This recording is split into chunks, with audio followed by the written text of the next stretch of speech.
Donald and Douglas are tender-engine twins from Scotland. While they do care about each other, they do sometimes get in a bit of a fight. Today was no different. The two engines weren't talking to each other, and were just sitting around in the sidings.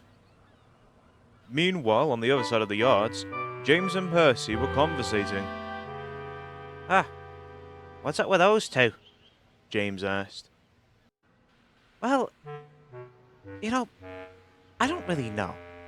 I don't really know what many of you tender engines do. It's kind of an enigma to me. Percy responded. But I'd like to ask, what are you doing those Welsh coal trucks? Oh, well, ever since Henry had his rebuild and all, Sir Topham Hatt doesn't really have any need for them anymore, so he's selling them all off. Well, that just seems like a bit of a waste to me. All that coal, just give it away. Well, it's a Topham Hatt's orders, you know. Well, Percy, you wouldn't mind sparing some Welsh coal for me. I could do it with a quick start today. So Topham Hatt sold 6 coal trucks, not 6.5, James. Oh, bugger you, Chew! And Percy puffed away. Just then, Boko arrived. Good morning, you two, Boko said. So Topham Hatt has told me, well, he told Edward to tell you, that you lot have a train to pull. Ah, I'm not doing it with him, that's for sure. Oh, it's still all about that? Oh, I thought you got over it by now. Oh, so you did talk my coal. Well, I didn't say that. Coal raider. Classy plank. Alright, fine. If you don't want to do your work, so be it. But then you try to explain this to Topham Hatt why you haven't been doing your work. And he oiled away.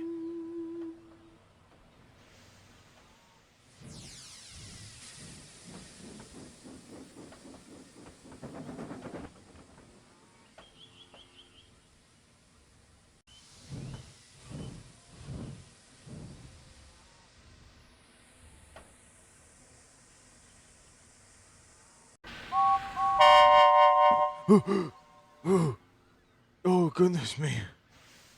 What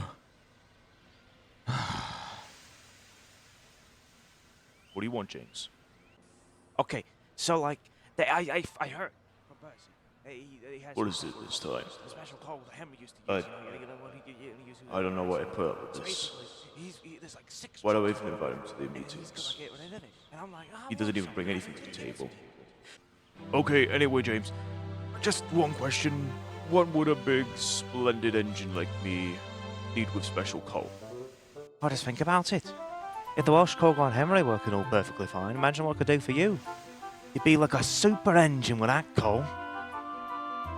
Well, you make a good argument, James. That does sound rather fantastic.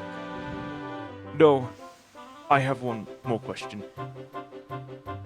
How would we even acquire this? Like you said, Percy isn't giving it to anybody. Well, I didn't really think about it. You disappoint me once again, James.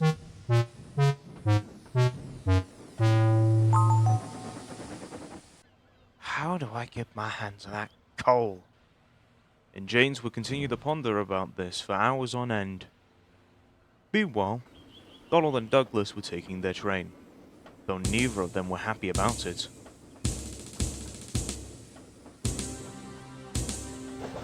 I'm not talking to you. Well, I'm not talking to you either, so shut up.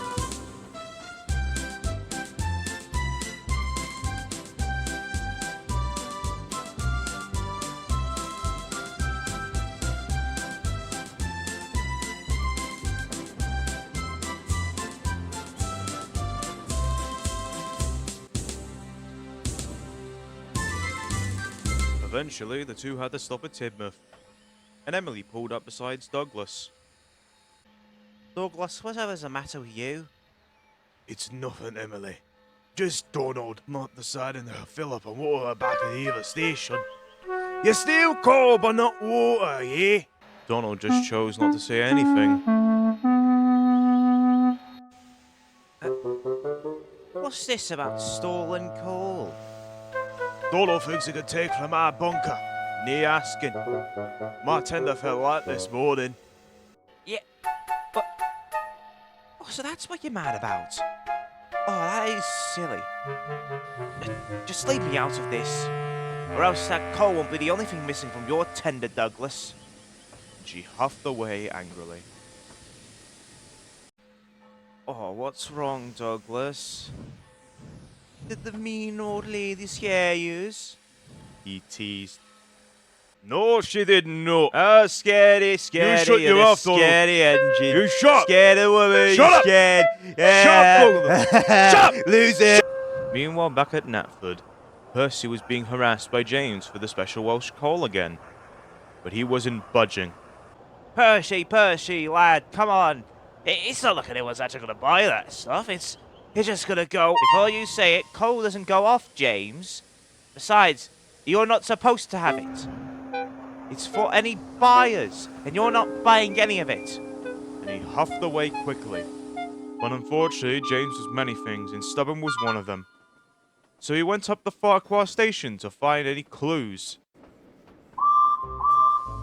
Good morning, Henrietta. James, it's the afternoon. Yeah, yes.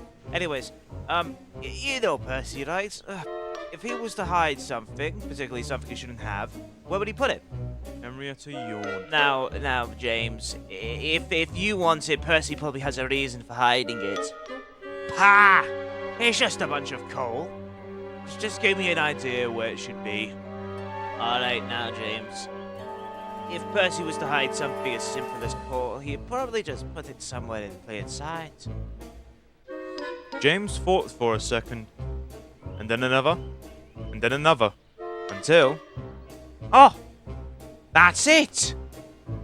What's it? James? James, what's it about?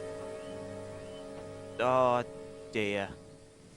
At the other end of the line, Duck was readying some more trucks for Donald and Douglas to take back down. Unfortunately, with this batch, he wasn't paying attention. For on this siding was SC Ruffy, one of the most troublesome trucks on the island, and well respected amongst them. And even before they started moving, he was setting up a plan that Donald and Douglas would have to deal with later. Meanwhile, with the other two, they were thundering down the line with their train. They just wanted to be away from each other as fast as possible.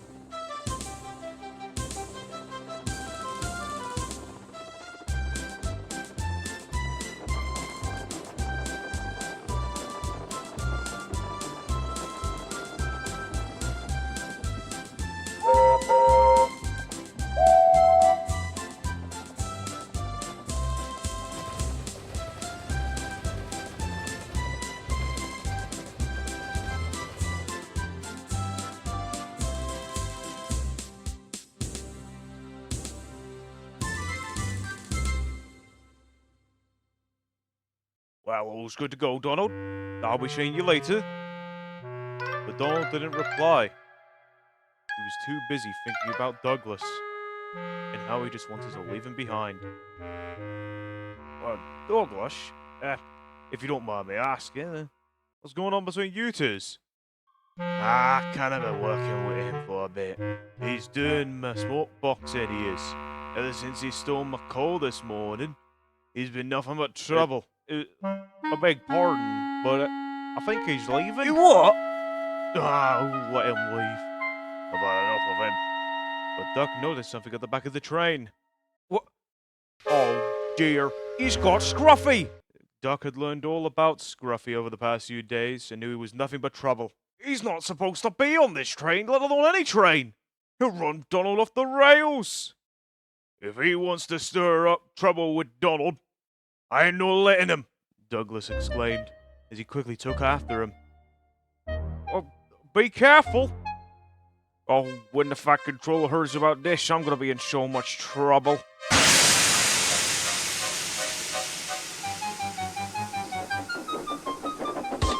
Eventually the two on the main line, taking chase, whooshing through Henry's forest.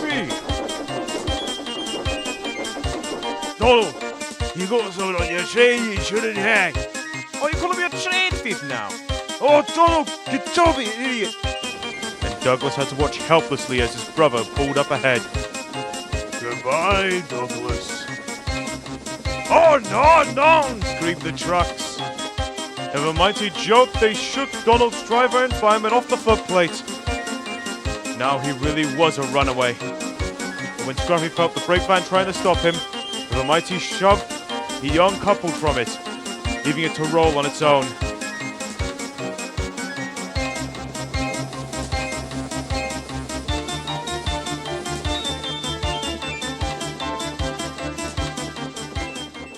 Meanwhile, back at Knapford's sheds, James had made the discovery he had been waiting for. And would you look at that? Right under our noses. Gordon eyed the trucks before saying to James, "You should take the post train now, James. You do know how to deliver." Well, it wasn't that hard, really. I just needed to do a little bit of detective work, you know. Quite right, James. Do you hear that as well?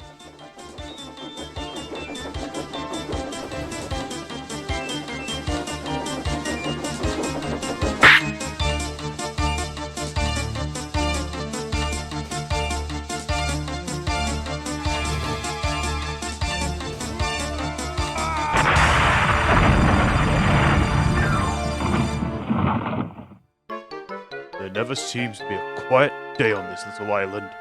Unfortunately, Scruffy had destroyed the sheds, and the Fat Controller was left with many questions. Donald and Douglas? What happened here? Just then, Duck pulled up. I think I can answer that, sure. I accidentally put Scruffy on Donald's train and he crashed. Oh, Scruffy. That answers one question, but I have one more. Donald, what were you doing without Douglas on your train?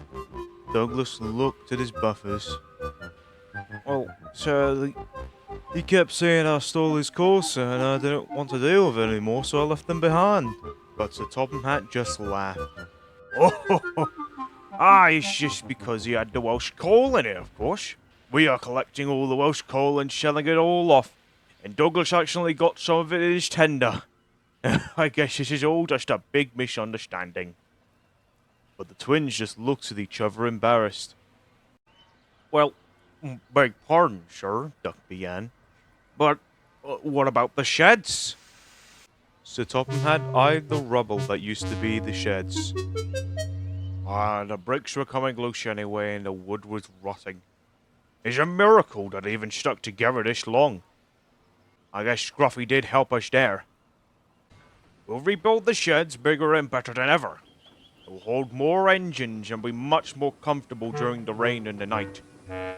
Though I'll have to acquire the funds first. A shed isn't cheap. While the Fat Controller worried about the financials, Douglas spoke to Donald. I'm sorry I accused you of something you didn't do. Aye, and I'm sorry I left you behind. Thanks for trying to save me and all, even if you didn't. Aye. No matter who macks a mad at you, we're brothers. So I still cared about you. The twins just laughed. Although their day didn't start as well as they thought it would. The two knew that no matter how much they annoy each other, it doesn't mean they don't care. And Douglas agreed that Donald could borrow his coal anytime.